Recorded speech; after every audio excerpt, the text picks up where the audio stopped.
Bienvenidos una vez más a esta serie de conferencias, de pláticas respecto a los tiempos finales y la profecía y todo lo que está relacionado a los últimos tiempos. La conferencia del día de hoy tiene como título más o menos la sinagoga de Satanás. Los usurpadores regresan, la simiente de la serpiente.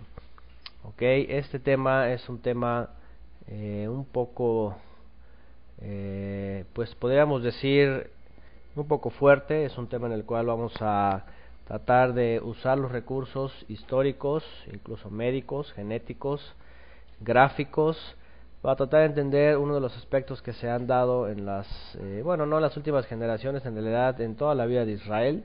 Es importante entender que la vida de Israel, del pueblo de Israel, siempre ha sido como el Eterno pactó con Abraham y su descendencia, pues siempre ha tenido esas dos vertientes, el camino de la santidad o el camino de la profanación de la santidad. Y vamos a tratar de entender cómo el enemigo, como Satanás, definitivamente siempre ha estado tras la promesa, tras la palabra, tras la promesa que se le dio a Israel y finalmente pues a todas las naciones, la promesa de redención y restauración de las almas para regresar a la condición original. Y bueno, esta frase de la sinagoga de Satanás la podemos ver, aquí tengo los dos versículos donde aparece en nuestras Biblias, en Apocalipsis 3 y en Apocalipsis 2, en donde se habla de este misterioso grupo, los cuales se dicen ser judíos y no lo son. Vamos a tratar de entender en esta serie varios aspectos que nos van a ayudar a entender primeramente y en un término general qué es ser o quién es judío y quién no lo es. Porque en Apocalipsis aparece esta frase que dice, por ejemplo, en el capítulo 3, verso 9, dice: aquí yo entrego de la sinagoga de Satanás a los que se dicen ser judíos y no lo son, sino que mienten. Dice: aquí yo haré que vengan y se postren a tus pies y reconozcan que yo te he amado. Esto es muy interesante porque esas son palabras nada más y nada menos que de Yeshua, enviadas por un ángel o enviadas mediante un ángel hacia Yohanan, hacia Juan, que está teniendo una visión en la diáspora, en el exilio, respecto al futuro. Y es muy revelador que esta palabra que le fue enviada, ¿verdad?, a Yohanan, a Juan, en Patmos,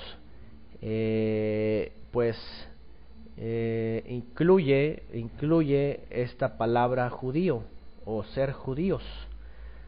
No dice ser hebreos, no dice israelitas, no dice etcétera, etcétera. No dice otra cosa. Evidentemente lo más correcto bíblicamente debería decir Israel. Aquí los quisen ser Israel, o hebreos, o no sé, Nezrim, como se les llamó a los seguidores de Yeshua, o nazarenos, pues es la palabra Nezrim, o cualquier otra que identificara más hacia la fe hebrea o hacia la fe de Yeshua. Sin embargo, usa la palabra judíos, y hemos entendido que esta palabra o esta expresión, ser judíos, era una expresión de la época del Segundo Templo, así se llama, en la que la tribu de Judá, que permaneció en el reino del sur y mantuvo un liderazgo hasta la época de Yeshua y un poco posterior, se adjudicaban el nombre de judío por Judá para toda la nación de Israel, incluidos todas las tribus, tanto que Pablo mismo dice que él es judío. O sea, cuando habla de quién es judío y quién no, él, aunque dice que es de la tribu de Benjamín, él se asocia a los judíos, ¿okay? Se asocia a todo este grupo que incluía todas las tribus, pero que era como decir israelitas, ¿okay? O bueno, de la fe de Abraham, Isaac y Jacob. Entonces es muy revelador justamente aquí porque esta palabra se hizo como, o esta definición se hizo como la forma de identificar al pueblo de Israel y a la fe de Israel, ¿okay? Y bueno, más adelante vamos a tratar de entender todas estas formas o tipos de judaísmo que más o menos han existido y que pues definitivamente pues ha sido un cambiar en todos los siglos, ¿ok? Y vamos a tratar de entender pues, a quiénes se dirige esta palabra de judíos, porque como era un nombre que designaba un pueblo y a una fe, bueno, grupos posteriores pues también se adjudicaron el nombre. Y el problema aquí que vamos a tratar de entender es estas conversiones, ¿okay? Estos que se dicen ser judíos, o que se convirtieron al judaísmo, o que se acercaron al judaísmo o a la fe hebrea y terminaron siendo algo que no lo eran. Y eso es lo que vamos a tratar de comprender y ver también el resultado de todas esas asimilaciones y poder finalmente tomar una decisión respecto a qué es hoy día el judaísmo, qué es lo que está pasando con el judaísmo, si permanece hasta el día de hoy la fe judía que se vivía en la época de Yeshua, cómo era, cómo se profesaba, quién tenía el liderazgo, etcétera, etcétera, y pues poder tratar de averiguar quiénes son estos que se dicen ser judíos y no lo son. En Apocalipsis 2 también, 2:24 dice: pero vosotros y a los demás que están en Tiatira, aquí está hablando a la congregación de Tiatira, dice: a cuantos no tienen esa doctrina y no han conocido lo que ellos llaman las profundidades de Satanás, dice: yo os digo, no os impondré otra carga. Esa es una cita interesante, porque aquí en Apocalipsis vamos a ver justamente una de las, podríamos decir, uno de los indicios que nos pudieran llevar a entender que quién o qué es este grupo llamado la sinagoga de Satanás. ¿Ok? En Apocalipsis capítulo 2, el mensaje a Tiatira también menciona a la famosa sinagoga de Satanás. Aquí en el verso 24 continúa diciendo, dice: pero lo que tenéis, retenerlo hasta que yo venga. Al que venciere y guardare mis obras hasta el fin, yo le daré autoridad sobre las naciones. ¿Ok? Este mensaje es interesante porque lo que se le está diciendo aquí a Tiatira, que justamente es en una época en donde las influencias extranjeras habían estado entrando en la fe hebrea, habían estado contaminando y habían estado trayendo a la fe hebrea, a la fe original, una cantidad de dogmas, no solamente desde el entorno romano, religioso romano, cristiano, sino que también desde el entorno místico, desde el entorno babilónico y caldeo, a lo cual en Apocalipsis se le menciona como las profundidades de Satanás. Las profundidades de Satanás las vamos a comprender más adelante y vamos a tratar de entender qué significan esto de las profundidades de Satanás, ¿verdad? Dice: pero vosotros y a los demás que están en Tiatira, a cuantos no tienen esa doctrina o esa enseñanza, dice, y no han conocido lo que ellos llaman las profundidades de Satanás. ¿Okay? Esto es importante porque está relacionado al grupo que introdujo a la fe hebrea algo que después llamaron las profundidades de Satanás. Y bueno, esto nos sirve para poder primeramente ir a comprender uno de los temas importantes que están relacionados con lo que pasa hoy día en lo que es Israel. ¿Ok? Y bueno, dice por acá, este tema ha de exponerse con motivo a la opinión del creyente en Yeshua sobre el actual estado judío y los acontecimientos correspondientes al mismo. Si bien nada de lo que ocurre está fuera de los planes del Eterno, no quiere decir que en todo debamos ser parte de ello y vivirlo como parte de nuestra fe. Yeshua dijo, cuando vean que la higuera reverdece, esto es, nuestra posición será solamente ver, sin que sea necesario participar con la higuera. Hemos hablado de este texto, hoy vamos a volver a retomarlo con respecto a la higuera. Y bueno, estoy poniendo aquí una foto que ustedes ya la reconocieron, es una foto muy popular, histórica, muy representativa de Israel, en donde estamos viendo el momento de la declaración de la independencia. Aquí está David Ben Gurión, que está haciendo esta lectura el día que fue leída el acta de independencia. Y bueno, escoltado obviamente por todos los líderes de aquella época, 1948.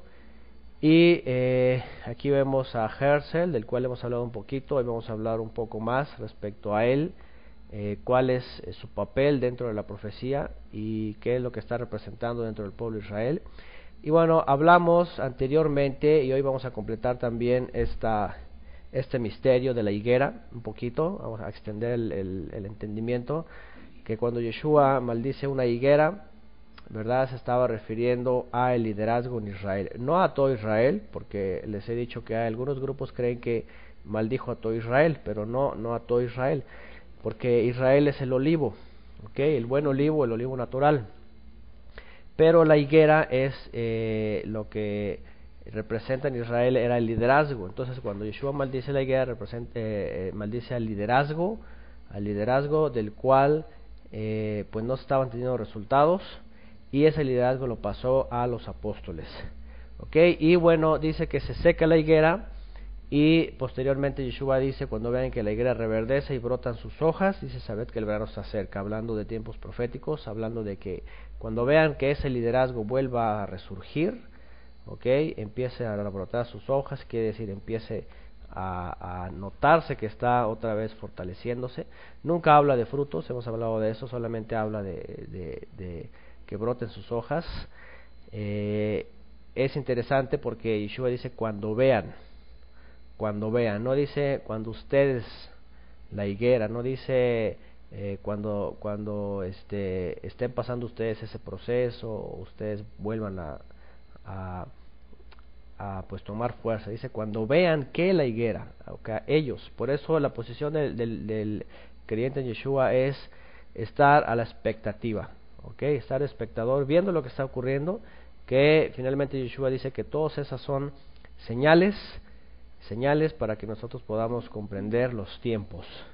Okay, vamos a hablar un poquito de esto, vamos a tratar de comprender más a fondo esta parte de la fe, que bueno, se ha disfrazado de fe finalmente, en el caso de la higuera, y pues tristemente también muchos grupos lo han posicionado como el olivo, ¿ok? No como la higuera, aunque hablan que es higuera, pero también lo relacionan con o como si fuera el olivo, el buen olivo o el olivo natural. Bien, Israel y el sionismo es el título que podríamos en este caso pues adjudicarle a esta conferencia, Israel y el sionismo, porque es el tema de esta generación, y que ha impactado mucho a nivel mundial, tanto político como religioso y monetario incluso. Y tenemos estos 6 capítulos, de los cuales el primero es la importancia de Israel en la humanidad, el olivo contra la higuera. ¿Qué es el olivo? ¿Quién es el olivo? ¿Y quién es la higuera? En el capítulo número 2 veremos el reino de Kusari, los famosos Házaros, si alguien ha escuchado de ellos, y la oportunidad de Satanás. Los Házaros y la oportunidad de Satanás. Y en el capítulo 3 tiene como título acto número 6, el engaño del advenimiento del Mesías y la gran desilusión del sionismo de Herzl. Ese es el tema que ya nos va a acercar más a la política pues internacional respecto a Israel y sobre todo a lo que es hoy día el judaísmo nacionalista.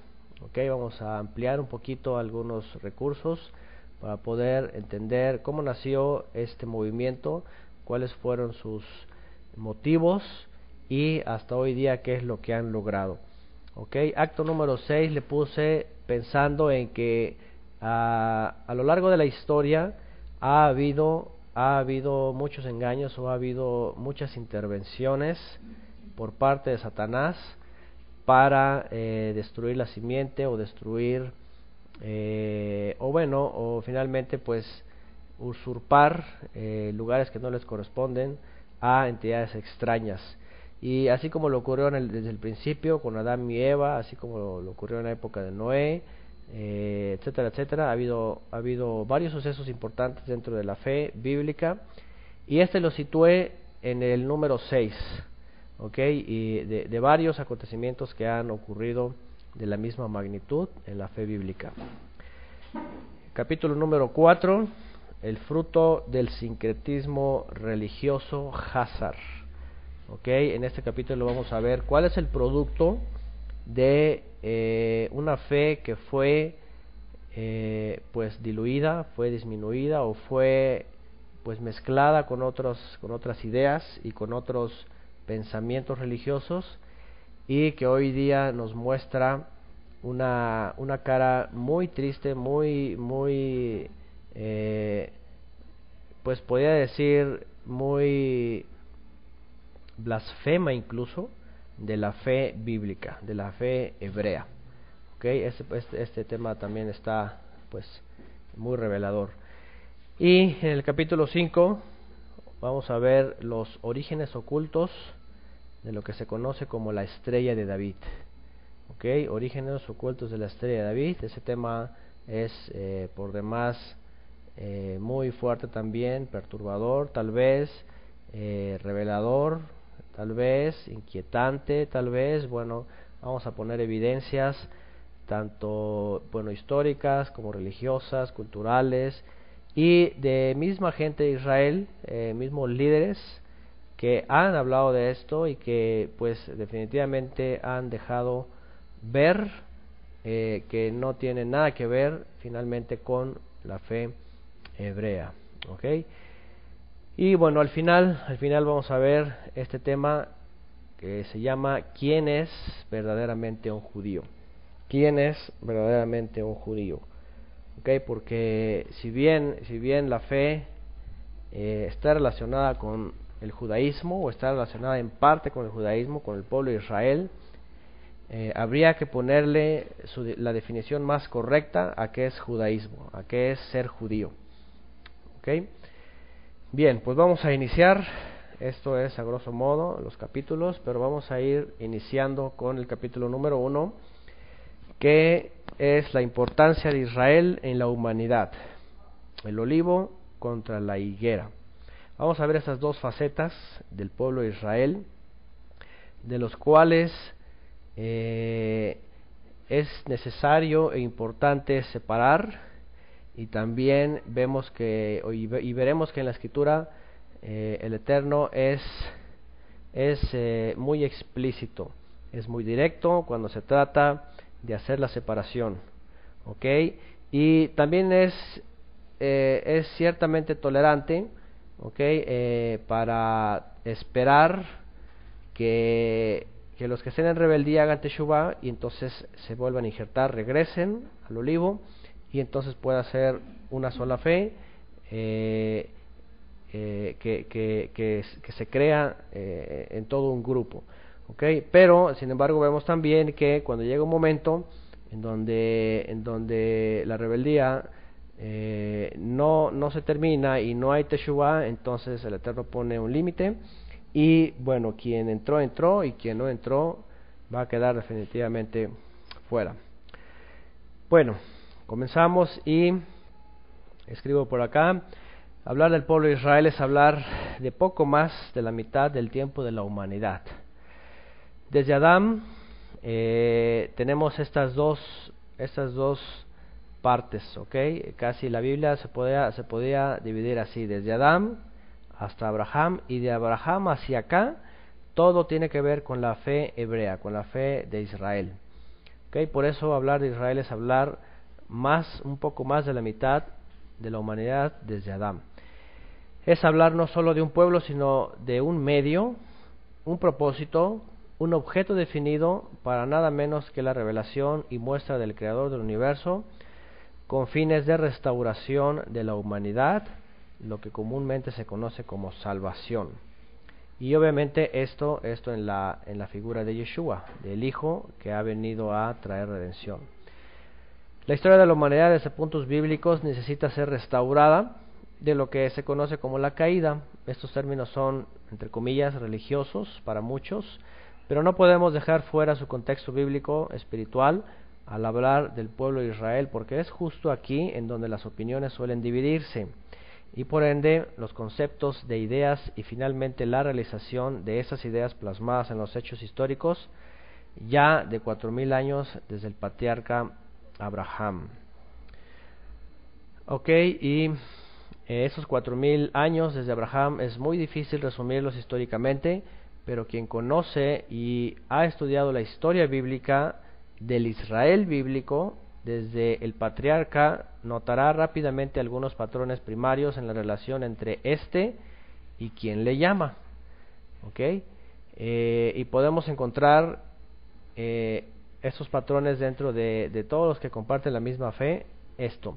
Un reconocimiento hacia el Creador del universo, una fe, un despojo de las cuestiones idolátricas, una dependencia y esperanza a las promesas futuras, y finalmente un entendimiento del futuro de la humanidad fuera del contexto humano terrenal y con vistas a una eternidad a lo que no podemos tener acceso más que por un solo medio. Sintetizando la fe de Abraham. Ahorita vamos a hablar un poquito de uno de estos puntos, ¿okay? ¿Qué es lo que finalmente identificaría a la fe de todos los creyentes o todos los que nos acercamos a la fe bíblica? ¿Okay? Porque hay diferentes caminos, podríamos decirlo, que el hombre podía tomar al acercarse a la Biblia. Y esto ocurre cuando hay un desconocimiento de toda la escritura, ¿okay? Se puede caer en tomar un solo camino. Por ejemplo, ha habido grupos, por ejemplo, que fundan su religión con un versículo clave, con un versículo X de cualquier lugar de la escritura, y con eso forman una ideología, ¿okay? Después se convierte en una forma de vida, una filosofía, una forma de vida, y finalmente lo concluyen haciendo una religión, ¿okay? Y que después mucha gente se adhiere, ¿no? Sin embargo, tenemos que entender que la Biblia es todo lo que tenemos como Biblia. Aunque fuesen menos libros o aunque fuesen más libros, la fe tendría que llevar primeramente ciertas bases, y esas las encontramos justamente en la fe de Abraham. Y cuando hablamos de Abraham, hablamos del modelo número 1 para el creyente de cómo tiene que acercarse al Eterno. Y vemos por ejemplo en Juan 8:56 dice: Abraham vuestro padre se gozó de que había de ver mi día, y lo vio y se gozó. Abraham sabía y entendía que la humanidad estaba caída, que el hombre se perdía absolutamente adorando ídolos, y Abraham entendió que no era por ahí el camino, que tenía que haber alguien por el cual tendría que venir una restauración de la humanidad. Y Abraham supo de primera mano, con lo que el Eterno estaba haciendo con su vida, que esta justicia divina habría de venir. Y este texto habla Yeshua está hablando de Abraham aquí cuando habló Yeshua de su muerte, cuando habló de su venida y su propósito de redención. Dice que Abraham vio, ¿verdad? Vio el día en el cual el Cordero había de venir, y esto ocurrió cuando a Abraham se le pide su hijo, ¿verdad? Y el ángel del Eterno le dice, no lo toques, se impide el sacrificio de Isaac, porque Abraham había dicho que el Eterno iba a proveer, ¿okay? El Eterno proveerá. Cuando Isaac le pregunta, llevamos todo, pero no llevamos el Cordero, Abraham dijo, el Eterno proveerá. Cuando ocurre todo aquello y entiende que no era Isaac, su hijo, el que tenía que morir, ni tampoco el carnero que apareció ahí, sino que era necesario que viniera un cordero, ahí es donde Abraham vio este día y se gozó, dice, y sabía que iba a venir algún día. ¿Okay? Entonces, número uno, la fe de Abraham está sustentada absolutamente en lo que el Eterno ha planeado para la humanidad, para poder ser redimida. ¿Okay? Bien, y también en Hebreos hablamos otros aspectos de Abraham. Dice, por la fe Abraham, siendo llamado, obedeció para salir al lugar que había de recibir como herencia. Y dice, y salió sin saber a dónde iba. Salió sin saber a dónde iba. Bueno, este texto nos da dos misterios importantes. Número uno, el Eterno había resuelto recuperar la tierra que había sido usurpada por los hijos de Cam, los cananeos. Esa es una. En el futuro la descendencia de Abraham despojó a los cananeos y tomó la tierra que le pertenecía principalmente y primeramente a la descendencia de Sem. Pero también vemos aquí otro misterio. Dice que salió sin saber a dónde iba. Es decir, el Eterno, con todo el propósito, y a propósito, ¿verdad?, lo hizo, de no decirle a dónde iba, de no decirle cuál tierra iba a heredar, puesto que Abraham tenía que entender que no era un lugar específico en la tierra, sino era un lugar al cual después, obviamente, vamos a llamar la ciudad celestial, ¿okay? Una ciudad que no es de este lugar. Por eso después dice la Escritura que somos peregrinos, que nuestra ciudadanía no está aquí en la tierra, sino que somos llamados a un lugar en donde no sabemos, simplemente sabemos que es cerca del Eterno, pero no es un lugar en el cual tiene que descansar nuestra esperanza aquí en la tierra. Entonces aquí vemos estos dos misterios y vemos además obediencia de Abraham al Eterno y dependencia. Después vemos en Hebreos 11:16, dice, pero anhelaban una mejor, esto es, celestial, hablando de la ciudad. Dice, por lo cual el Eterno no se avergüenza de llamarse Elohim de ellos, porque les ha preparado una ciudad. Esto es lo que seguramente Abraham entendía también, de que la restauración, lo que vimos en Juan 8:56, se iba a completar al final de los planes del Eterno con la humanidad. Restaurarlo de esta condición caída, y después introducirlo en la eternidad en una ciudad no terrenal necesariamente, sino una ciudad celestial. Y dice en el verso 14 del capítulo 13, dice, porque no tenemos aquí ciudad permanente, sino que buscamos la porvenir. ¿Okay? Esa es la fe de Abraham, que fue depositada a toda su descendencia, que no era una ciudad permanente en esta tierra, la cual esperamos, esta nuestra esperanza, sino que esperamos una ciudad por venir, ¿okay? Una ciudad, como dice por acá, celestial, una ciudad que no tiene nada que ver con esta tierra. Y entonces aquí de entrada Abraham nos está ayudando a entender cosas básicas en la fe de Abraham, en la fe bíblica de Abraham y toda su descendencia. Okay, eso es importante para poder comprender después los puntos que tienen referencia respecto a un reino terrenal o una ciudad terrenal, e incluso una ciudad pues amurallada, ¿no? Como se ha predicado en los últimos años.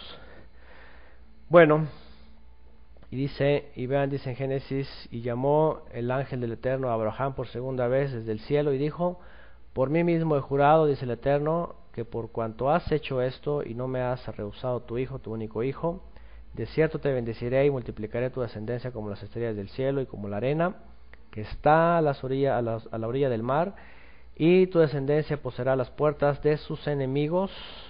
En tus simientes serán benditas todas las naciones de la tierra, y por cuanto obedeciste mi voz. ¿Ok?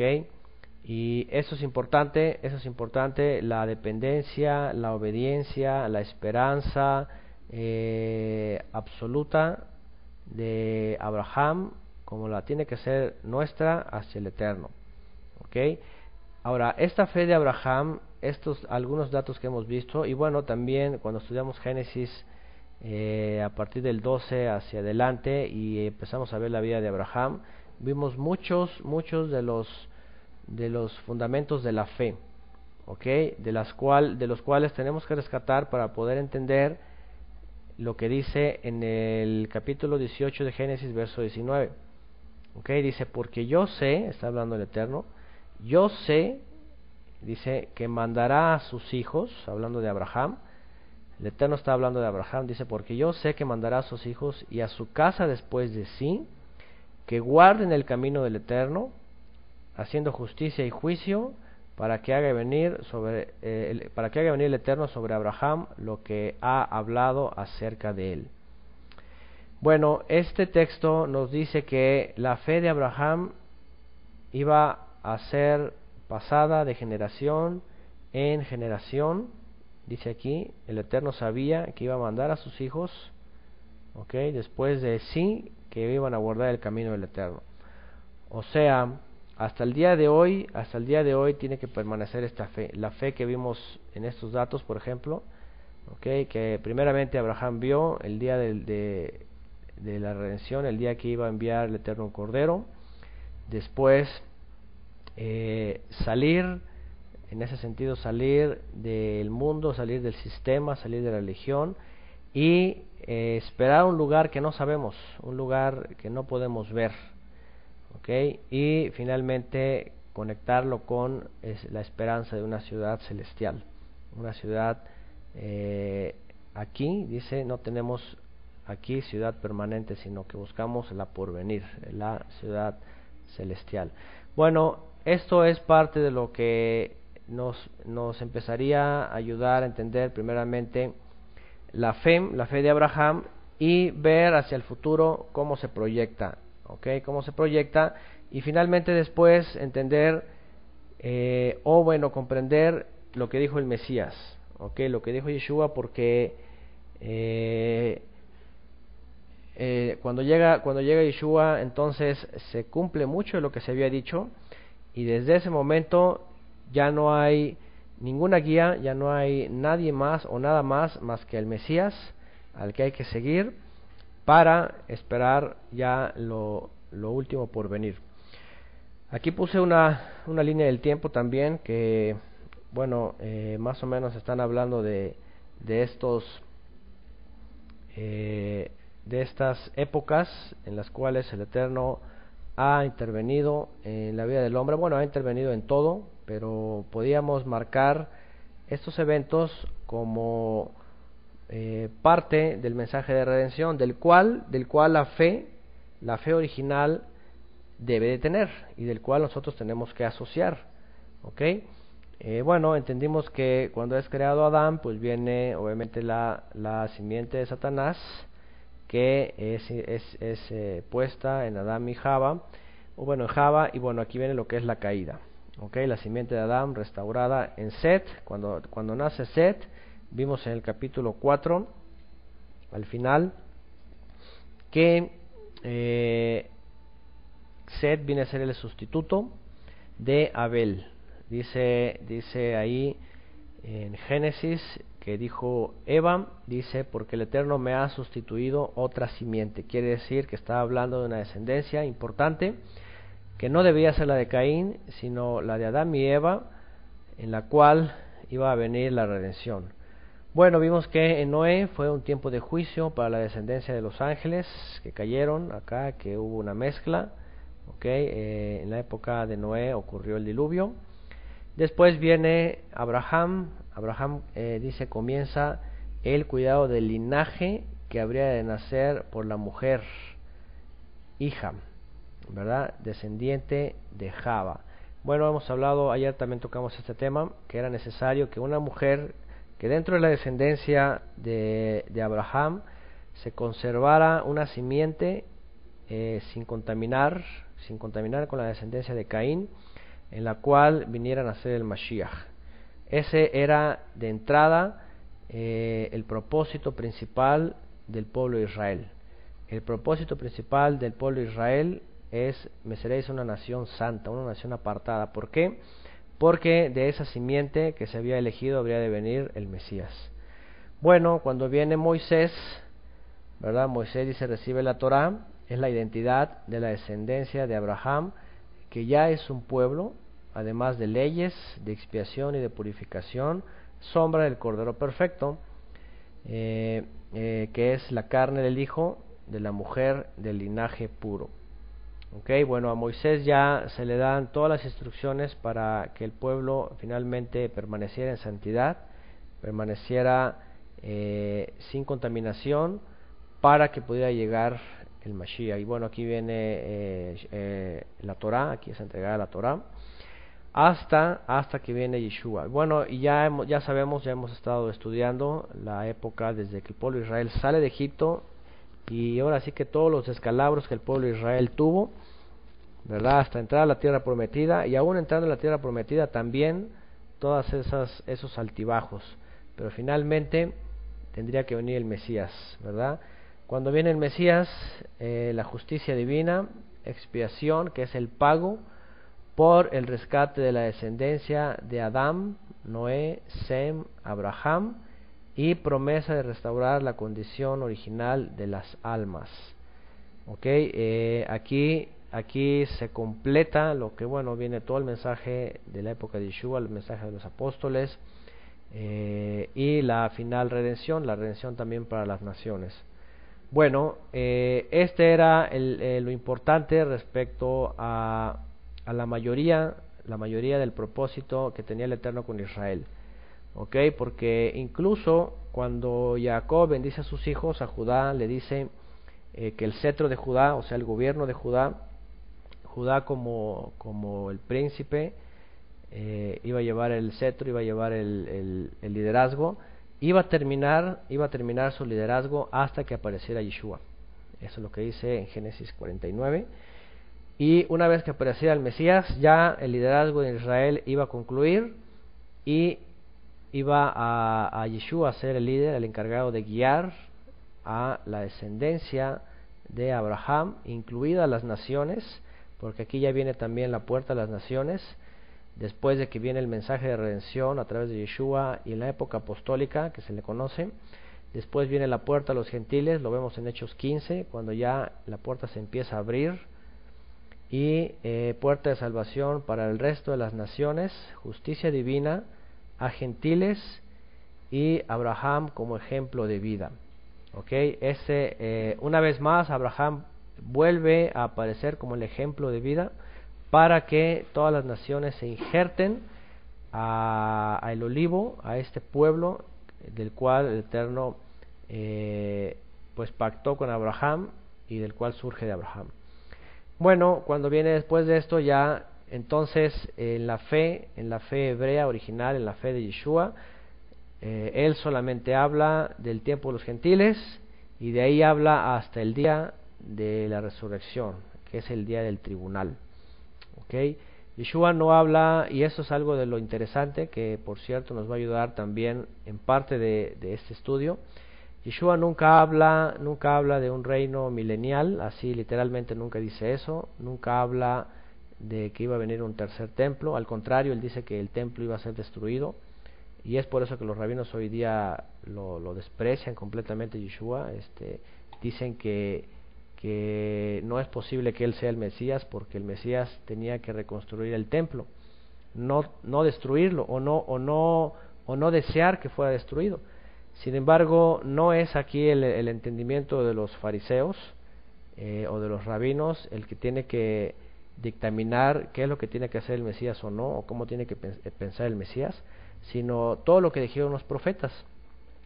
Entonces, cuando Yeshua no habla de todo eso y habla más bien del día de resurrección y el día del tribunal, el día final, entonces es a lo que el resto de los creyentes tenemos que enfocarnos.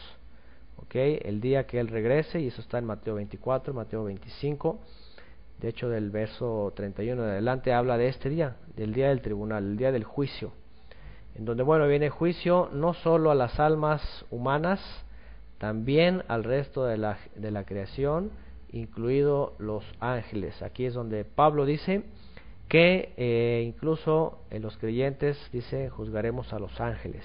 Este va a ser el día del tribunal, y ya de ahí en adelante se entiende, por ende, que ya comienza la eternidad.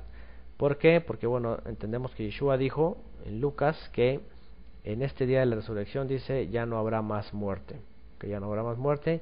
Y así podríamos resumir la fe bíblica. Así podríamos resumir la fe bíblica en estos 7 pasos, en estos 7 eventos, pero que pues implican varios procesos, los cuales todos apuntan a la redención y el día de el juicio. El día del juicio. Israel como una nación. Vamos a ver algo respecto a Israel. Dice, el pueblo de Israel en realidad como una nación, y puse aquí entre comillas Goy, esa es la palabra en hebreo para nación. Hoy día se usa de una forma despectiva, Goy o los Goim, hablando de naciones gentiles, pero en la Torá también a Israel se le llama nación, como una identidad o como un pueblo también, como los otros pueblos. Entonces, por eso puse aquí el pueblo de Israel en realidad como una nación, como un Goy, dice que es el término también designado a Israel, solo que al ser segulá, es decir, de propiedad exclusiva del Eterno, se reconoce como Am Israel, pueblo de Israel. Una cosa es Goy, pueblo o nación, pueblo, y otra cosa es Am. Am también se traduce como pueblo, pero aquí siempre ya se está refiriendo a Israel. Am Israel siempre está haciendo alusión al pueblo de Israel. Cuando el Eterno en la Torá, y lo vemos en Éxodo, que dice, vosotros me seréis un pueblo de mi propiedad, un pueblo especial, mi especial tesoro. En ese momento esta nación, esta Goy, Israel, se convierte en Am Israel. Segulá es la palabra en hebreo que hace alusión a la propiedad del Eterno. Aunque todo es del Eterno, absolutamente todo lo que hay en el universo es del Eterno, a Israel, a la descendencia de Abraham, Isaac y Jacob, la toma como de su propiedad exclusiva. Dice él, todo es mío, pero esto es especial, esto es algo muy apartado para mí. Entonces en ese momento se llama Am Israel, pueblo de Israel. Dice, aparece desde Egipto, en donde la descendencia de Jacob, quien recibe el nombre de Israel por parte del Eterno, desciende por designios del Eterno.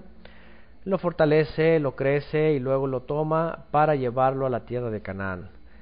Y aquí abro un paréntesis para recordar algo. Dice, recordemos que esta tierra prometida en realidad pertenecía a la descendencia de Sem, del cual Abraham procede, pero los hijos de Cam usurpan el lugar posterior al reparto de la tierra hecha por Noé en tiempos de Peleg. Esto está en Génesis 10:25. Importante recordar este hecho registrado en el libro de los Jubileos, porque la tierra nunca fue dada a los hijos de Cam, o sea, a los cananeos, sino que tomaron la tierra usurpándola, estableciéndose rápidamente. Por ello, no vemos injusticia en el hecho de que el Eterno le haya prometido una tierra en posesión a la descendencia de Abraham, que, entre comillas, ya tenía dueño, pero no eran los dueños. La tierra prometida era una recuperación legítima, además de todas las connotaciones espirituales ya habladas. Esto respecto a la tierra y respecto a la ciudad celestial. Bueno, esto para recordar que esa tierra prometida, aunque ya estaba habitada, no pertenecía a esos habitantes. Bueno, dice entonces, una vez que Am Israel, hablando del pueblo de Israel, es tomado como pueblo del Eterno y es sacado de Egipto, se convierte en pueblo de su heredad. Es incluso en donde obtiene su independencia, su identidad, sus leyes que lo regirán, etcétera, etcétera, etcétera. Bueno, su independencia es muy importante. Israel, como bíblicamente es un pueblo del linaje de Abraham, más los extranjeros que se agregan, como lo vemos en la Torá y los profetas, actualmente hay un pueblo que se hace llamar del mismo nombre, que celebran su independencia el 14 de mayo, recordando la fecha de 1948 en donde fue leída el, entre comillas, Acta de Independencia. Este hecho llama poderosamente la atención y será finalmente de los puntos esenciales para entender nuestra conferencia. Ok, ustedes han escuchado de eso y de muchos otros temas respecto a Israel, pero vamos a ver cuándo fue realmente la independencia de Israel. Ok, ¿cuándo fue la independencia de Israel? Am Israel se debe de entender desde la profundidad de las Escrituras y no de las naciones. La independencia del verdadero Israel fue cuando salieron de Egipto. El verdadero Israel celebramos la independencia el 14 al 15 del primer mes del calendario hebreo, lo que hoy día se conoce como el mes de Aviv, el mes de Aviv. Y esta independencia física de Egipto ocurrió hace ya casi 3.500 años. Celebramos la entrega de la Carta Magna o las leyes de Shavuot, recordando el día de Matan Torah. Obviamente, aunque esas celebridades tienen su sombra espiritual, lo que no hablaremos en esta ocasión, sí recalcaremos que el Israel de la Biblia deberá verse desde su contexto e historia para no errar en el actual Israel, porque no es un israelita bíblico. Porque uno es un israelita bíblico y otro muy diferente, un israelí. Ok, hemos hablado también de esos términos y eso es importante porque el actual Estado de Israel, el actual Estado judío de Israel, nacionalista, ha creado leyes diferentes a la de la Torá, fiestas también diferentes a la de la Torá, y sobre todo cuando se habla de la independencia, se habla de una nación que renació o que nació el 14 de mayo del 48. Y esto, aunque pudiese ser significativo, en realidad Am Israel tiene más de 3.500 años, no tiene 60 y tantos años, rumbo a los 70. Y aquí vamos a empezar, por lo menos dentro de la lógica, a empezar a entender ciertos aspectos que pues ya nos van a llevar un poquito el razonamiento a por qué no el gobierno de Israel, por ejemplo, decidió o instituyó la independencia desde antes. Hay rabinos que dicen el pueblo de Israel siempre ha existido desde que el Eterno lo llama como su pueblo, aún no teniendo tierra y aún estando en la diáspora, aún no teniendo una nación, sigue siendo Am Israel, sigue siendo un pueblo. O sea, el pueblo de Israel no necesariamente tiene que identificarse con un lugar geográfico, no necesariamente, sino que Am Israel, y así finalmente lo dijo el Eterno, iba a ser llevado a todas las naciones, iba a ser luz a todas las naciones. Esa era la manera. Bueno, vamos a seguir aquí. Dice, cualquiera que habite en el estado judío actual, llamado como Eretz Israel, podrá notar diferencias abismales entre las leyes bíblicas y las leyes de la Torá. Por ejemplo, la misma independencia como una nación. También, por ejemplo, la celebración del Año Nuevo. El actual Israel celebra su Año Nuevo nacional el 1 de Tishri. La Torá dice que es el 1 de Aviv. Hoy día el judaísmo en Israel celebran en Rosh Hashanah, así, de hecho sí le llaman Rosh Hashanah, cabeza de año, lo celebran en Tishri, pero la Torah dice que no, la Torah dice que es el primero de Aviv. La Torah dice que es el primero de Aviv, dice, las leyes actuales mandan enlistar a mujeres en el ejército. En la Torah solo es a hombres mayores de 20 años. El actual Israel consciente en ser un Estado laico, tolerando además diversidad de religiones. Las escrituras prohíben cualquier asimilación religiosa e incluso ordenan destruir cualquier idolatría. Así como estos pocos ejemplos de gran peso, hay cientos de ellos. Y ya nada más con esto podemos darnos una idea, ¿no? ¿Por qué las actuales leyes o el actual Estado judío nacionalista de Israel han optado por otras fechas y por otras, pues, podríamos decir, signos o vida, es a lo mejor sería el término correcto, por otro estilo de vida o otra forma de vida diferente a lo que dice la Torah? ¿Ok? ¿Por qué? Bueno, vamos a seguir leyendo. Dice, y lo más contradictorio, hay evidencias de que la mayoría de los personajes que incursionan en la política y sobre todo los que actualmente ejercen puestos importantes pertenecen a logias masonas y que algunos sustentan grados muy altos, de donde se tiene conocido que cuya figura principal que adoran pues es Satanás. Podríamos enlistar una cantidad abismal de contradicciones, como ejemplo de un Israel muy poco parecido al de la Biblia, al verdadero Am Israel. Lo que sí podemos hacer con milimétrica certeza, ¿qué sí es Am Israel? ¿Qué sí es?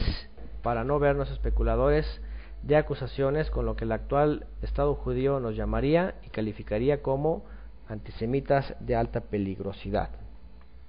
¿Ok? Bueno, esto es algo importante porque para el Estado actual de Israel, cualquiera que se atreve a mencionar una contradicción a todo lo que hoy día es la estructura judía o el Estado judío, se convierte en un antisemita, ¿ok? O sea, se convierte en alguien que está atacando al pueblo judío. Esta es una controversia, obviamente. Hace algún tiempo su servidor participaba en una comunidad de raíces hebreas y bueno, yo era el administrador y me llegaban todo el tiempo pues escritos respecto a la fe hebrea, a las raíces hebreas, etcétera, etcétera. Y un día recibí una carta de una persona que obviamente se la envié al encargado de esta comunidad, en donde esa carta decía cosas muy interesantes respecto a el punto de vista de los que creemos en Yeshua respecto a Israel, ¿ok? Porque primeramente, por una parte, por ejemplo, está primeramente el grupo del cristianismo, ¿ok? Que ya tiene bastantes años o bastantes siglos reclamando que el pueblo judío ya no es el pueblo del Eterno, que ahora es la iglesia, o no sé si ustedes han escuchado esto. Yo supongo que sí, ¿no? Ok, por una parte en el cristianismo se dice, no, el pueblo judío, el pueblo de Israel ya no es el pueblo del Señor, ahora es la iglesia. Bueno, evidentemente la escritura no dice eso, ¿verdad? Ni siquiera Pablo dice, el Señor ha desechado su pueblo, dice, de ninguna manera. Y más adelante Pablo dice, porque el pueblo de Israel, dice, porque los gentiles, dice, ya no son extranjeros, dice, ahora ya son conciudadanos de los santos. Es decir, sigue confirmando que Israel sigue siendo el pueblo del Eterno. ¿Ok? El pueblo de Israel, Am Israel, sigue siendo el pueblo del Eterno. Ahora, la pregunta es, ¿qué pueblo? Porque esta persona que me escribía en aquella época empezó a notar los mismos rasgos en ese grupo, en esa comunidad, casi los mismos rasgos y la misma opinión dentro del cristianismo. ¿Ok? Porque finalmente los que creemos en Yeshua vamos a hacernos esta pregunta, y háganselo ustedes mismos, y ahorita quiero que me den su respuesta. Finalmente, ¿qué tenemos que hacer? Tenemos que pensar hoy día, ¿quién es el pueblo de Israel? ¿Quién es Am Israel? ¿Es verdaderamente el pueblo que está allá, que conocemos como Israel, que está en aquella zona geográfica y que, bueno, tienen un linaje o dicen tener un linaje, tienen el idioma hebreo, la Torá, todo eso? ¿Es el pueblo de Israel? Porque entonces, si fuese así, definitivamente, entonces sí habría que convertirnos nosotros, todos nosotros, ¿ok?, a la fe que ellos profesan y creer lo que ellos profesan. Y entonces aquí hubo una controversia porque esta señora que le escribía al encargado de la comunidad, le decía, ok, yo sé que ustedes están en pro de Israel, que apoyan a Israel, que apoyan el Estado de Israel, que bla bla bla, que todo eso, todas las cosas bonitas de Israel. Dice, pero de pronto me encuentro un audio en donde de todos modos tú dices que una cosa es el Israel físico, ¿ok?, los que no creen en Yeshua, los que no se dirigen por el Espíritu, y bla bla bla, y dices, y otra cosa es el Israel espiritual. Dice, a ver, entonces dime exactamente qué crees. Si tú estás con Israel y dices que el pueblo de Israel, ese es el pueblo eterno, o finalmente estás diciendo, bueno, ese es el pueblo físico y acá está el pueblo espiritual de Israel. ¿Ok? No sé si me entienden para dónde voy. Finalmente tenemos que decidir. Tenemos que decir, bueno, ¿el pueblo de Israel actualmente es el pueblo físico? Ok, sí. ¿Pero también es el pueblo espiritual? Porque si es el pueblo también espiritual, entonces habría que convertirnos a su fe y olvidarnos de la nuestra. Porque no podemos conciliar. ¿Me decías que se puede conciliar? O sea, cuando ustedes van a hacer una conversión rabínica al judaísmo, ustedes necesitan o deben negar todo lo que tiene que ver con Yeshua. Esa es la verdad. Algunos dicen que no, pero la forma de vida y toda la doctrina del judaísmo rabínico actual de nuestra generación les hace llevar a negar finalmente a Yeshua. Finalmente se va a negar en cualquier momento. Y a lo mejor ustedes han conocido a gente que así se va acercando al judaísmo y están tan adentro que finalmente tienen que negar a Yeshua y decir, no, pues es que sí, es falso, no es ese, tenemos que esperar el que tiene que ser el verdadero.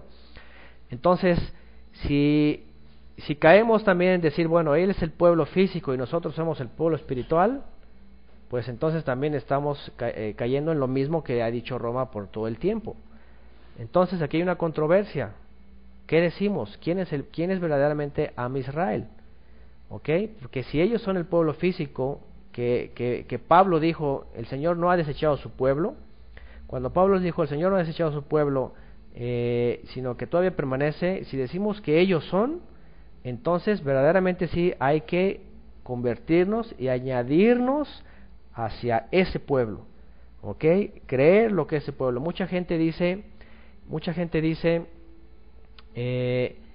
algo muy interesante. Mucha gente dice que él es el hermano mayor, que Judá es el hermano mayor, ¿okay? Que Judá, siendo el hermano mayor, pues el hermano menor nosotros tenemos que seguirlo, tenemos que hacer lo que ellos dicen, tenemos que celebrar las fiestas como ellos dicen, porque ellos son los que tienen liderazgo, bla bla bla, bla bla bla bla bla. ¿Ok? Pero la pregunta es, pero ¿y qué tal si están equivocados? Y además, además, ¿qué tal si pues no creen en Yeshua, como ponen aquí, ¿no? Si ellos no confiesan que Yeshua ha sido puesto como el Señor de todo Israel, como la cabeza de todo Israel, entonces ¿qué hacemos? Nos vemos en una contradicción, ¿ok? Y por esta parte nosotros decimos, bueno, nosotros sí creemos en que Yeshua es el Mesías, es la cabeza de Israel, es el que nos guía. Pero ¿qué hacemos entonces con el pueblo que sí es Israel? ¿Y qué somos nosotros? ¿Somos el Israel espiritual? Y empieza esta contradicción, ¿no? Entonces, ¿cómo solucionar todo esto? Finalmente, esta persona que les digo que escribió, en parte tenía razón. aunque esa comunidad hablaba de las raíces hebreas, las raíces judías, hablaba del Yeshua, el hebreo, de la fe hebrea y de todo eso, finalmente esta persona hacía una división y decía, bueno, sí, Israel, el pueblo, el Estado de Israel, sus líderes, los rabinos, los sabios, bla, bla, bla, decían, pero bueno, es que es el Israel físico y nosotros pues somos el Israel espiritual, o sea, pues nosotros sí creemos en Yeshua, tenemos la Torá, bla, bla, bla. Entonces estaba haciendo una división. Y bueno, eso es importante, de hecho es lo más importante para poder entender todo el mensaje que voy a estar proyectando, porque finalmente tenemos que tomar esa decisión, o el Am Israel bíblico es el que actualmente existe, con sus leyes, su gobierno, su sistema y todo eso. Si es eso, Am Israel, pues nos convertimos a ello completamente y dejamos todo lo que creemos y verdaderamente esa es la fe correcta. Esa es una. O decimos, bueno, el Am Israel hoy día existe, no necesariamente como un judaísmo, o no necesariamente como un cristianismo o romanismo o cualquier cosa, sino que el Am Israel hoy día debe de existir exactamente como dice la Torá y como dice Yeshua. Y esas van a ser las dos tendencias, porque si empezamos a coquetear, por ejemplo, bueno, ya sabemos, la mayoría venimos del cristianismo, ya sabemos que pues eso es mucho paganismo en realidad, o sea, es mitraísmo y zoroastrismo y etcétera, etcétera. Ya dijimos que por ahí no, ya nos salimos de esas corrientes completamente pues desviadas, y ahora tenemos el otro camino de decir, bueno, entonces es por el judaísmo, y entramos al judaísmo y de pronto nos damos cuenta que no, a ver, no es por ahí tampoco, no tienen al Mesías Yeshua, no tienen la Torah completamente, tienen añadiduras, bla, bla, bla, y entonces nos quedamos acá en medio y decimos, ¿y ahora qué hacemos? Y bueno, lo que vamos a hacer es no decir que somos el Israel espiritual, porque Am Israel tiene dos connotaciones, en parte física, porque la descendencia de Abraham dice que se iba a regar, entonces no necesariamente está en los que dicen ser judíos, sino que puede estar en todo el mundo. Y Am Israel también tiene la descendencia espiritual, que es no un judaísmo, sino la fe que viene de Abraham, pasando por Moisés, y finalmente revelada en Yeshua. Este es una de las bases que nos van a ayudar a entender quién es realmente Am Israel, o sea, el pueblo de Israel, al Am Israel, el pueblo como segulá, no como Eretz Israel, o no como Goy Israel, sino como un pueblo que se rige no bajo las leyes de los hombres, sino bajo las leyes que el Eterno ha dado, bajo la guía que el Eterno ha dado, que es el Mesías, y bajo la esperanza que el Eterno también ha puesto como esperanza para todos los creyentes que entran a esta fe.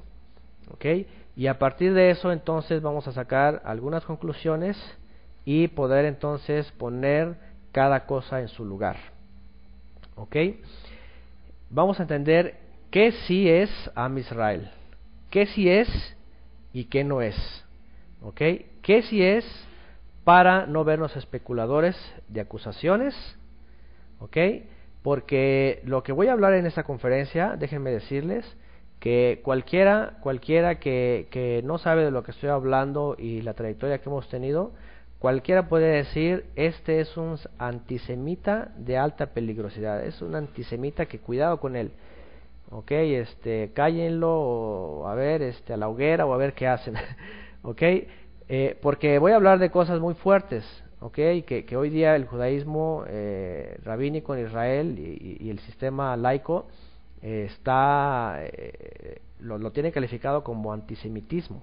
Por eso aquí puse, podemos ver con milimétrica certeza que sí es Am Israel, y no vernos especuladores de acusaciones, con lo que el actual Estado judío nos llamaría y calificaría como antisemitas de alta peligrosidad. Yo sé que todos nosotros a lo mejor tenemos cierto aprecio por lo que actualmente se cree de Israel, o cierto amor incluso por el pueblo, y eso no es malo, o sea, Pero hay que ir separando qué es qué, ¿ok? Para no generalizar y bueno, entrar en una controversia complicada. Bueno, vamos adelante. Bastará con algunos pocos ejemplos contundentes para mostrar bíblicamente, ¿ok? Bíblicamente, quién es Am Israel, cómo debe de vivir Am Israel, qué cree el verdadero Am Israel y finalmente, qué espera el verdadero Am Israel, el verdadero pueblo de Israel. Y no estoy hablando de un pueblo en las naciones, un linaje o un color de raza o lo que sea, no estoy hablando de eso, estoy hablando de una identidad pues bíblica, ¿ok? Bueno, con eso rápidamente, sin temor a equivocarnos, definiremos si lo que actualmente y desde hace varias décadas están verdaderamente afirmando ser Am Israel o si en realidad son una vez más los usurpadores y eternos enemigos de la santidad y la fe bíblica de Am Israel, del verdadero pueblo de Israel. He aquí, dice, yo entrego de la sinagoga de Satanás a los que se dicen ser judíos y no lo son, sino que mienten. Eso es en Apocalipsis 3:9. Vamos a tratar, e incluso, y eso es importante, para probarlo nosotros mismos, ¿ok? Aquí Apocalipsis está hablando de judíos. Y eso también sería un arma en contra de nosotros, ¿ok? Nosotros que nos acercamos a la fe, imagínense que estaría hablando de nosotros. Hay de los que se dicen ser judíos y no lo son. Aquí tenemos de dos. Decir, estas personas que creen en Yeshua le están jugando a querer ser judíos, como los verdaderos judíos de Israel, pero no lo son sinagoga de Satanás. Imagínense qué fuerte sería para nosotros.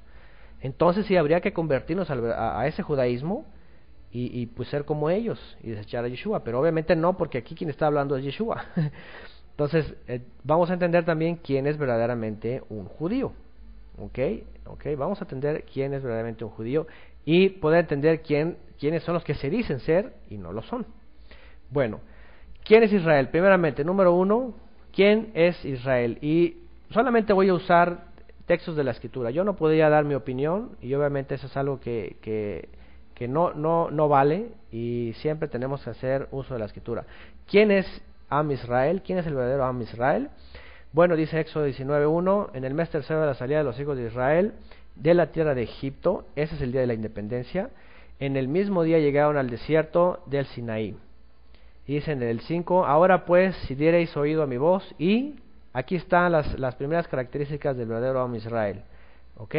Guardaréis mi pacto, vosotros seréis mi especial tesoro sobre todos los pueblos, porque mía es toda la tierra.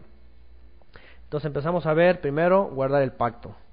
¿Qué es guardar el pacto? Ya vimos, ¿no? Y cosas muy contradictorias a lo que se vive hoy, no se guarda el pacto.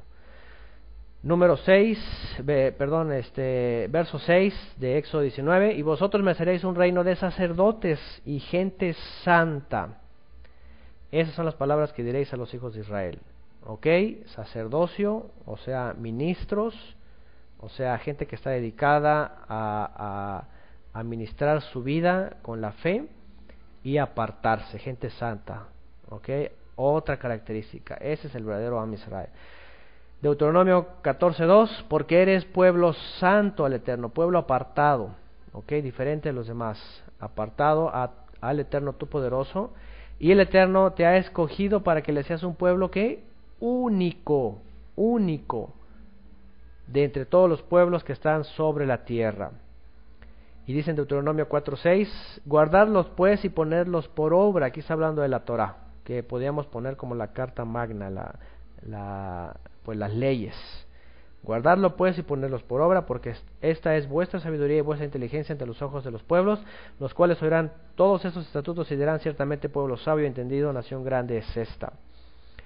Bien, ¿quién es Israel? Tiene que tener esas características. Guardar el pacto, ser sacerdotes, ser gente santa, un pueblo apartado y poner por obra la Torah. Ahí empecemos a calificarnos, no solamente calificar a los que se dicen ser, sino empezamos a calificar nosotros y ver si somos nosotros Am Israel. Número 2, ¿cómo debe de vivir Am Israel? ¿Cómo es que debe de vivir a Israel? Y voy a leer solamente Deuteronomio 10, del 12 al 22, cuando dice como título, de hecho dice, ¿qué pide el Eterno de ti? ¿Qué exige? Dice, ahora pues Israel, ¿qué pide el Eterno tu Elohim de ti? Sino que temas a Él, que andes en todos sus caminos, que lo ames, que le sirvas con todo tu corazón, con toda tu alma, que guardes los mandamientos, los estatutos, ¿ok? Dice que yo te prescribo hoy para que tengas prosperidad. Dice, he aquí, del Eterno tu Elohim son los cielos y los cielos de los cielos, la tierra y todas las cosas que hay en ella. Solamente de tus padres, fíjense, solamente de tus padres se agradó el Eterno para amarlos. Eso es importante, porque solamente de Abraham, Isaac y Jacob se agradó el Eterno para poder dejar la promesa a su descendencia. Quiere decir que de ellos viene la fe genuina. Dice, y escogió de su descendencia después de ellos a vosotros entre todos los pueblos como está, como en este día. Dice, y vean, circuncidad pues el prepucio de vuestro corazón. ¿Qué quiere decir? Deja de tener una vida materialista, carnal, una vida egoísta, una vida etcétera, etcétera, todo lo que tiene que ver con darle gusto a la carne, a esta tierra, a esta vida. Dice, y no endurezcáis vuestra cerviz, dice, porque el Eterno vuestro Elohim es Elohim de los Elohim, y Señor de señores, Elohim grande y poderoso y temible, que no hace excepción de personas, ni toma cohecho, que hace justicia el huérfano y a la viuda, que ama también al extranjero, dándole pan y vestido. Amaréis pues al extranjero, porque extranjero fuisteis en la tierra de Egipto. Al Eterno tu Elohim temerás, a él solo servirás, a él seguirás, y por su nombre jurarás. O sea, con el Eterno no vamos a estar tambaleando, no diciendo qué haremos, qué no haremos, sino solamente seguirle. ¿Ok? ¿Cómo debe de vivir el Am Israel verdadero? Aquí está. ¿Okay? Eso es lo que Él pide, eso es lo que Él exige, que andemos a sus caminos, que lo amemos, que temamos, que sirvamos con todo nuestro corazón, que guardemos mandamientos y estatutos, todo eso. Eso es el cómo debe vivir Am Israel. Número 3, ¿qué cree el verdadero Am Israel? Dice en Deuteronomio 18:18, dice, profeta les levantaré de en medio de sus hermanos como tú, y pondré mis palabras en su boca, y él les hablará todo lo que yo le mandare. ¿Ok? Es de quién está hablando aquí, obviamente de Yeshua. Cuando dice profeta les levantaré, y eso lo dice Pedro, porque Pedro dice que cuando Moisés habló de eso estaba hablando de Yeshua, porque dice, es este Yeshua a quien vosotros entregasteis, así dice Pedro. Entonces, ¿qué debe de creer el verdadero Am Israel? En Yeshua, de entrada, en Yeshua. Y aquí hay solamente de una, ¿no? En el verdadero Yeshua, en aquel que no vino a abolir la Torah, que predicó la Torah y que estableció el camino verdadero al Padre, porque ya vimos las otras dos desviaciones, ¿verdad? Por un lado el romanismo, el cristianismo romano, y por otro lado el judaísmo rabínico. Entonces, tenemos solamente que tener este guía, este líder. Juan 17:3 dice, y esta es la vida eterna, que te conozcan a ti. ¿Qué cree el verdadero Am Israel? Que te conozcan a ti, al Padre, dice, el único Elohim, Shema Israel, Adonai, Elohim Adonai Echad, dice, el Eterno es uno. Dice que te conozcan a ti, el único, todopoderoso, verdadero, y que conozcan a Yeshua, el ungido, a quien has enviado. ¿Qué cree el verdadero Am Israel? En el Eterno, que es uno, el todopoderoso, y en Yeshua, que es el ungido. Ese es el verdadero Am Israel. ¿Ok? Y aquí está hablando de la restauración. Obviamente en otros sistemas se cree diferente, y el judaísmo, por ejemplo, no cree en Yeshua, simplemente ellos hablan del tikkun, lo vamos a ver más adelante, de una corrección, de una autocorrección para poder alcanzar el mundo por venir. Eso no es el verdadero Am Israel. ¿Ok? Y lo podemos decir no con jactancia ni diciendo que nosotros sí lo hacemos o no, sino porque la Escritura nos exige a todos tener esta misma fe, la fe que tuvo Abraham. Dice en Juan 8:39, respondieron y le dijeron, nuestro padre es Abraham. Yeshua les dijo, si fuerais hijos de Abraham, las obras de Abraham haríais. Y dice en Lucas 19:29, y Abraham les dijo, a Moisés y los profetas tienen, óiganlos. ¿Qué cree el verdadero Abraham? El verdadero Am Israel, pues nada más y nada menos que al padre Abraham, porque Yeshua dice cuando habla de la parábola esta del rico, ¿verdad? Y el pobre, ¿verdad? Que dice, envía a alguien para que crean que existe esto, que hay un tormento. Dice, a Moisés y los profetas tienen, a ellos óiganlo. Y si fueran hijos de Abraham, las obras de Abraham harías. ¿Cuáles obras de Abraham? Pues una fe plena, dependiente y absoluta del Eterno. Una esperanza absoluta del Eterno. Eso es lo que cree Abraham. Y vean, aquí está el ciclo de la fe. Abraham vio a Yeshua, vio el día de Yeshua. Yeshua habla de Abraham. Abraham cita a Moisés. Y Moisés apunta a Yeshua. Ese es el único ciclo que podemos ver en la Escritura. ¿Okay? Aquí está la fe completada. ¿Okay? El llamamiento de Abraham, la consolidación con Moshe, la Torah, y la venida del Mashiach. Ese es el único ciclo que tenemos que tener presente. ¿Qué espera el verdadero Am Israel? ¿Okay? Ya vimos 3 puntos. ¿Quién es Am Israel? ¿Cómo debe de vivir el verdadero Am Israel? ¿Qué cree el verdadero Am Israel? Ahora, ¿qué espera el verdadero Am Israel? ¿Qué es lo que espera? Dice Juan 14, 1 a 2, no se turbe vuestro corazón, creéis en el Todopoderoso, creed también en mí. En la casa de mi Padre muchas moradas hay, si así no fuera, yo os lo hubiera dicho, voy pues a preparar lugar para vosotros. Esto es muy importante. En estos versículos, primero dice, no se turbe vuestro corazón. Creen en el Todopoderoso, crean también en mí. Yeshua le está diciendo, obviamente como los apóstoles están viendo todo lo que está ocurriendo, y están viendo como que algo está pasando, ¿será este el Mesías o no? O sea, debe de venir a reinar. ¿Cómo es posible que lo están persiguiendo, que nadie le cree, y que ya está a punto de llevar a ser muerto en el madero? Hay una turbación en su corazón. ¿Qué está ocurriendo? Y Yeshua les dice, no se turbe vuestro corazón. Si creen en el Todopoderoso, créanme a mí, pongan su confianza en mí. ¿Y qué dice? En la casa de mi Padre muchas moradas hay. Si así no lo fuera, yo lo hubiera dicho. Número 1, Yeshua tranquiliza las ideas del reino esperado. Yeshua tranquiliza a los apóstoles las ideas que no eran compatibles con lo que Yeshua estaba predicando. Y entonces les dice, tranquilos, si creen en el Todopoderoso, confíen en mí y yo les voy a decir qué es lo que espera el verdadero Israel. Enfatiza su procedencia y propósito. Cree también en mí, dice, en la casa de mi Padre, o sea, yo vengo del Padre, allá hay muchos lugares, allá hay muchas moradas. Dice, si no existieran eso, yo se los hubiera dicho, es lo que está diciendo. Enfatiza su procedencia y propósito. Moradas eternas nos esperan. Moradas eternas nos esperan. Lo que dijo Pedro posteriormente dice, pero el día del Señor vendrá como ladrón en la noche, en el cual los cielos pasarán con gran estruendo, y los elementos ardiendo serán deshechos, y la tierra y las obras que en ella hay serán quemadas. Y dice más adelante Pedro, pero nosotros esperamos.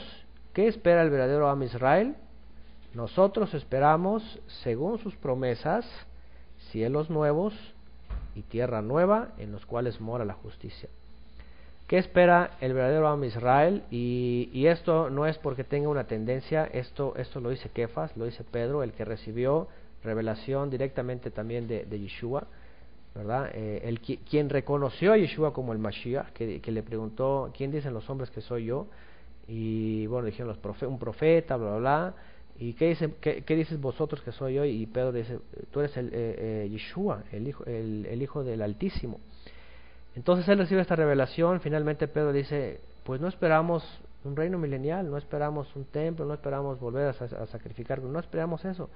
Esperamos cielos nuevos y tierra nueva, todo renovado, ¿verdad? En los cuales mora la justicia. Entonces, ¿qué espera el verdadero Am Israel? Y bueno, hay muchos más textos que podemos citar, hemos hablado de esto. ¿Qué es la esperanza de no de un Israel, no de un estado judío, laico, sino qué espera la verdadera fe del Am Israel que está en todo el mundo, que está esparcido en todo el mundo? Una restauración plena, una restauración completa. No esperamos un edificio de piedra, esperamos una ciudad celestial, así dice la Escritura. Y finalmente así dice Apocalipsis también, que vendrá una ciudad celestial. Estos pocos testigos, aunque hay miles, atestiguan las características del verdadero Am Israel. Al buen entendedor, pocas palabras. Algunos podrían objetar cuestiones proféticas por cumplirse respecto a los enemigos de Israel y a el reino milenial. Sin embargo, las Escrituras son contundentes a que estos reclamos proceden solamente de las tradiciones de los hombres, que aún esperan, como hace 2000 años, un Estado judío nacional que sea un gobernador mundial, con un Mesías a su medida y a sus intereses, y finalmente la reconstrucción de un templo en donde quieren derramar sangre que bíblicamente es inútil. De otra forma, le están llamando inútil a nuestro Mashiach Yeshua. Eso es definitivo. O sea, la Escritura dice que Yeshua vino por primera vez en relación al pecado, pero cuando venga por segunda vez, dice, viene con relación al juicio, ya no viene con relación al pecado. Quiere decir entonces que bíblicamente la fe bíblica apunta a que cuando Yeshua regrese, no va a haber nada que tenga que ver con el perdón de pecados o el derramamiento de sangre o todo eso. No, porque su sacrificio, su muerte, ya cumplió todo su propósito que debió cumplirse. ¿Ok? Y bueno, otra vez lo decimos no con esa jactancia, sino porque si lo dice la Escritura, pues lo dice. No tenemos por qué nosotros adoptar ideas de otros hombres que creyeron que nada de eso ha ocurrido y que apenas va a ocurrir. Si bien Am Israel no ha sido desechado, sino al contrario preservado, tenemos que entender que este Israel es el verdadero Am Israel, el remanente. Y vean lo que dice aquí Pablo, pero ¿qué le dice la divina respuesta? Dice, me he reservado 7,000 hombres que no han doblado la rodilla delante de Baal. Así también, aún en este tiempo ha quedado un remanente escogido por gracia.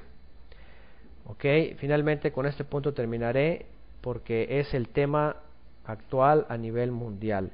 Pablo en Romanos 11 pregunta, ¿ha desechado el Eterno a su pueblo? Dice, de ninguna manera lo ha desechado. No lo ha desechado, ¿verdad? Sino que ha guardado un remanente. Ciertamente ha guardado un remanente. Ahora, ese remanente, ¿quién es? ¿Qué es? ¿Cómo vive?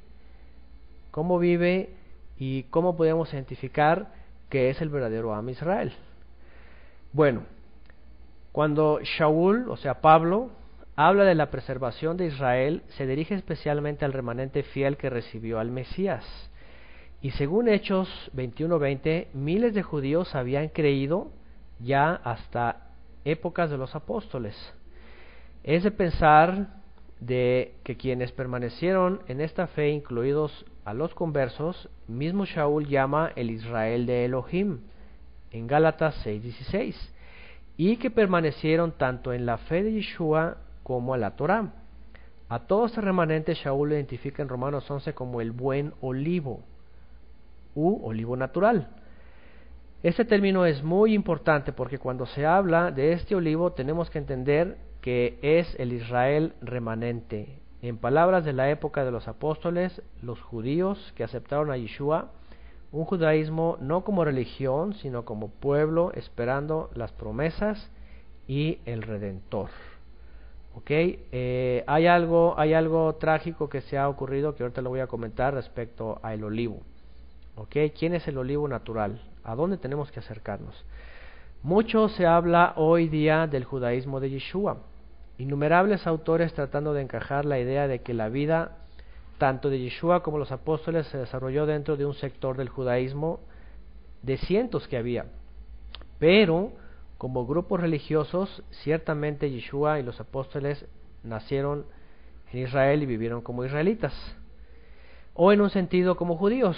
Sin embargo, la fe que Yeshua enseñó y predicó era en base a la perfecta interpretación de la Torá y no estaba asociada a ninguna corriente de pensamiento religioso. Es decir, Yeshua como israelita era de la tribu de Judá por Yosef, esposo de Miriam, pero no estaba sujeto a ninguna forma de fe.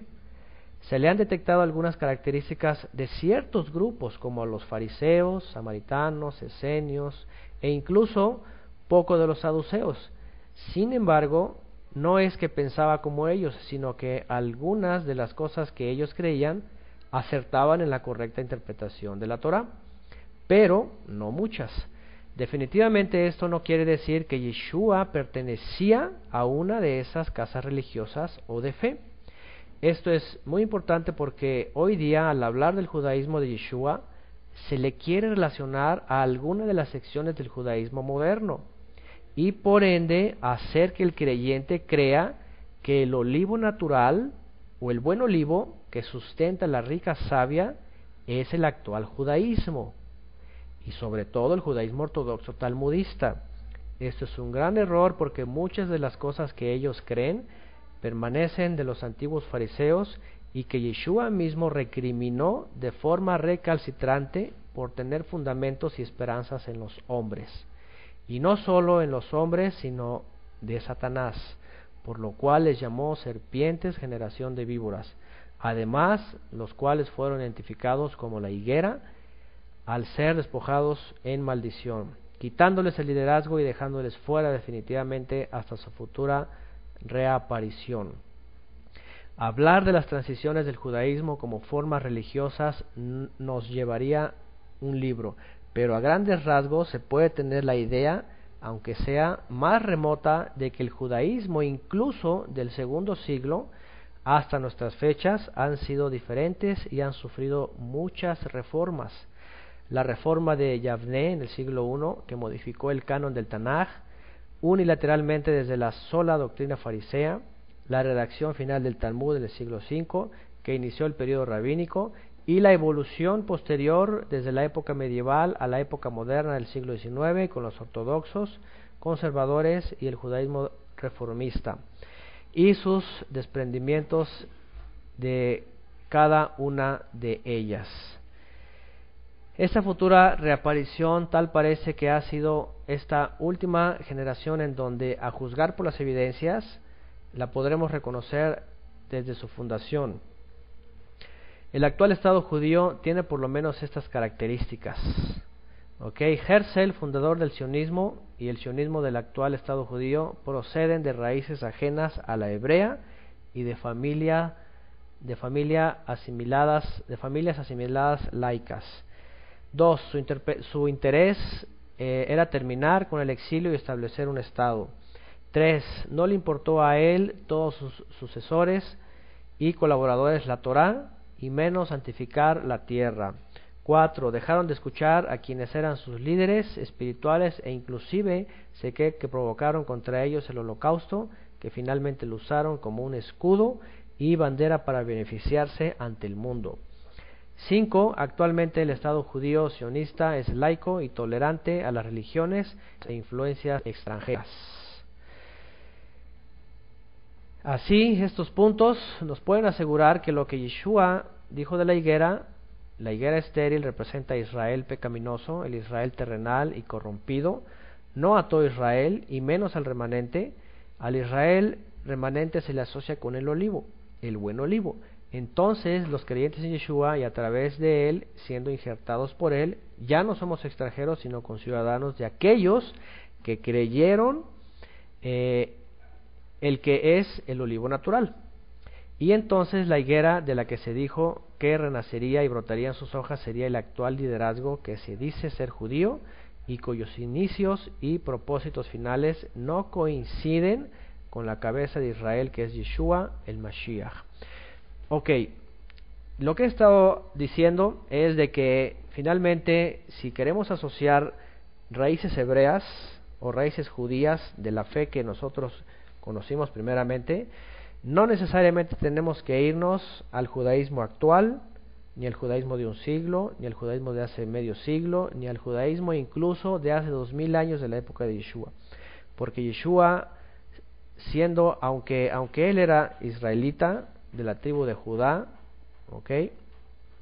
no quiere decir que él fue un judío religioso de alguno de los grupos de aquella época, sino que si hablamos de un judaísmo, entre comillas, podríamos hablar que el judaísmo que él vivió no era otra cosa que la fe original hebrea, la fe de Abraham, la fe de Isaac, la fe de Jacob, la fe de Moisés, la fe de David. David, por ejemplo, no se le sitúa como un judío religioso. David profesaba la fe de los patriarcas y creía en la Torah, amaba la Torah. De hecho, él se la pasa hablando de la Torah, jamás habla de la tradición oral, jamás habla de esos puntos rabínicos. David siempre hablaba de la Torah, siempre era su delicia. Entonces Yeshua tenemos que situarlo no en algún grupo religioso, sino que tenemos que situarlo, aunque era israelita de la tribu de Judá, como se identifica, no era de un grupo religioso, ¿ok? Ahora, actualmente, si se le liga la fe que nosotros recibimos al judaísmo, a un cierto judaísmo, pues obviamente nos vamos a ver pues colapsados en un judaísmo que ha recibido muchas transformaciones, muchas reformas, y que finalmente no creen en Yeshua y no creen en lo que dijo él, dijeron los apóstoles. ¿Ok? Entonces, vamos a recordar este texto de la higuera.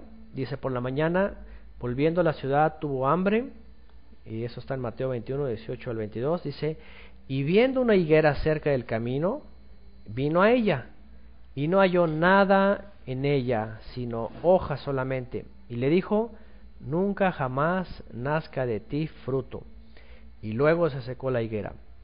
Viendo esto, los discípulos decían maravillados: ¿cómo es que se secó enseguida la higuera? Respondiendo Yeshua les dijo: de cierto os digo que si tuvierais fe y no dudareis, no solo haréis esto de la higuera, sino que si a este monte dijereis: quítate y échate en el mar, será hecho. Y todo lo que pidiereis en oración creyendo, lo recibiréis. Bueno, este texto obviamente se ha usado muy malamente para hablar de la oración. Aquí el punto no es la oración, ¿ok? Mucha gente lo usa así como que, wow, pues tú ordénale a la montaña y se va a mover, o al árbol que se agache, o en el nombre de... Y ahí empiezan bueno, hay grupos que usan este texto para decir: hay poder para que hagas que se gire el mundo. Bueno, Yeshua no está hablando de eso. Yeshua en este texto no está hablando del poder de la oración. Está hablando de un misterio que está escondido aquí, de la higuera, ¿ok? Porque cuando habla de la higuera, cuando se refiere a la higuera, este texto, por cierto, dentro del judaísmo es muy criticado, porque ellos dicen, aquí Yeshua está cometiendo un pecado en contra de la Torah, porque la Torah prohíbe que sea dañado un árbol que da fruto. Es decir, o cualquier árbol que da fruto, aunque en esa temporada no dio fruto, es un pecado en la Torah, pues cortarlo o hacerlo que se seque, o matarlo, simple y sencillo. Entonces, pero Yeshua aquí no estaba hablando especialmente, o no estaba, vamos, maldiciendo un árbol nada más por nada más. Es decir, no estaba atentando contra la naturaleza, sino que el mensaje de aquí era de que estaba hablando justamente de la higuera, estaba hablando del liderazgo en Israel, ¿verdad? Que en términos alegóricos dice: por la mañana volvieron a la ciudad y tuvo hambre. Esa hambre, ¿qué quiere decir?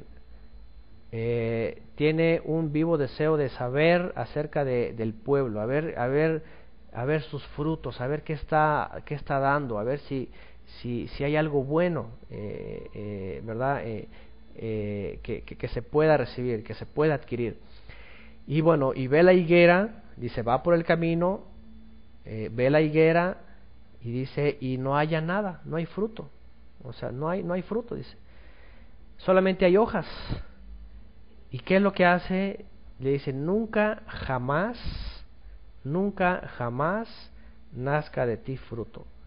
O sea, lo que está diciendo es: bueno, si tú no has dado fruto, si estás estéril, si tu liderazgo no ha dado fruto, no estás haciendo tu trabajo como es, pues sabes que nunca jamás des fruto, ¿ok? No hay para ti ya más oportunidad. Y dice: y luego se secó la higuera, ¿ok? Evidentemente estamos hablando de que está hablando del liderazgo de Israel, no de todo Israel, del liderazgo de Israel, porque finalmente Yeshua dice que le quitó el liderazgo a ellos y se lo dio a otros que sí dieron fruto, ¿ok? Y fueron a otros judíos, obviamente, porque todos eran israelitas, pero hablando de gente común, gente que necesitaba la Torá, gente que de veras quería cumplir la Torá, gente que de veras iba a dar fruto. Bueno, ahora, vean, los discípulos vieron que la higuera se secó y ahora les dice, ¿cómo es que se secó enseguida la higuera? Y respondió Yeshua y les dijo, de cierto os digo que si tuvierais fe, no dudaréis, no solo haréis eso de la higuera, hablando de liderazgo, sino que si a este monte, y la pregunta es, ¿cuál monte? Como si Yeshua estuviera apuntando a alguna montañita, alguna colina por ahí, un monte, algo. Dice, si a este monte dijeres, quítate y échate al mar, será hecho. ¿Qué es lo que estaba diciendo Yeshua aquí? Además, aparte de la higuera, pues estaba hablando del monte ¿qué? Del monte Sión, del monte que representa a Israel, el monte que representa la fe. Dice, sino que si a este monte, hablando de que la fe ya no iba a permanecer ahí, dice, dijeres, quítate y échate en el mar. ¿Qué significa el mar? Significan las naciones. También está diciendo que la fe no iba a estar solamente aquí, porque Yeshua, cuando habló con la samaritana, ¿recuerdan? Dijo, ni en este monte, ni en el monte de Jerusalén, dice, adoraréis. ¿Qué dice? Porque el Eterno busca verdaderos adoradores que adoren en espíritu y en verdad. O sea, no va a ser este lugar exclusivo, ni donde tú dices, ni donde la gente diga, sino que la adoración va a ser desde el corazón. Entonces, ese monte, o el lugar que el Eterno eligió de adoración, que era Jerusalén, el monte Sión, donde estaba el templo, dice, fue echado, dice, no solamente vas a hacer esto de la higuera, sino que también le vas a decir a este monte, quítate y échate en el mar, y será hecho. ¿Ok? Y todo lo que pidiereis en oración, creyendo lo recibiréis. ¿Ok? Aquí yo estaba dando un mensaje importante, que el liderazgo había terminado para ese grupo de judíos en la actualidad, y que la fe que estaba exclusiva en Israel, en ese monte representando a Jerusalén, iba a ser enviada a todas las naciones. ¿Ok? Y una vez que iba a ser enviada a todas las naciones, después de que ocurriera todo ese conocimiento en las naciones, dice en Mateo 24, cuando Yeshua habla de la segunda venida, dice, de la higuera aprended la parábola, esta parábola que dijo. Dice, cuando ya su rama esté tierna y brotan sus hojas, sabéis que el verano está cerca. Quiere decir, cuando el liderazgo en Israel, que es la higuera, el Israel pecaminoso, brotan sus hojas, se dan cuenta que no echa fruto, no hay fruto, porque le dijo, nunca jamás nazca de ti fruto. Aquí en Mateo dice, de la higuera aprender la palabra, cuando ya su rama está tierna y brotan sus hojas, quiere decir, cuando reaparezcan, cuando vuelva a haber este renacimiento, pero obviamente no va a haber fruto porque nunca han estado sustentados en la Torá, siempre han querido seguir su propio liderazgo y sus propios ideales. Entonces va a reverdecer y va a brotar sus hojas, pero no va a haber fruto. Pero Yeshua está diciendo, cuando vean que eso ocurra, ese momento es esa generación. Después dice, no pasará de esa generación. Ese momento va a ser cuando Yeshua posteriormente aparezca. Y Yeshua nos está diciendo que nos agreguemos a ellos, no está diciendo que nos injertemos a ellos, simplemente está diciendo, aprendan, cuando vean la higuera que pasa eso. ¿Ok? Entonces, pues bueno, el que tenga oídos para oír, oiga. Esto, Yeshua nos da un gran mensaje y tenemos que entender finalmente lo que dice, con lo que empezamos, lo que dice Apocalipsis respecto a la sinagoga de Satanás, los que se dicen ser y no lo son. Y bueno, este primer capítulo solamente para tratar de ver esta diferencia entre el olivo y la higuera, entre Israel, el Am Israel, el pueblo verdaderamente con la fe bíblica, y otro Israel que se dice ser, pero que con el resto de los capítulos vamos a entender si es o no es.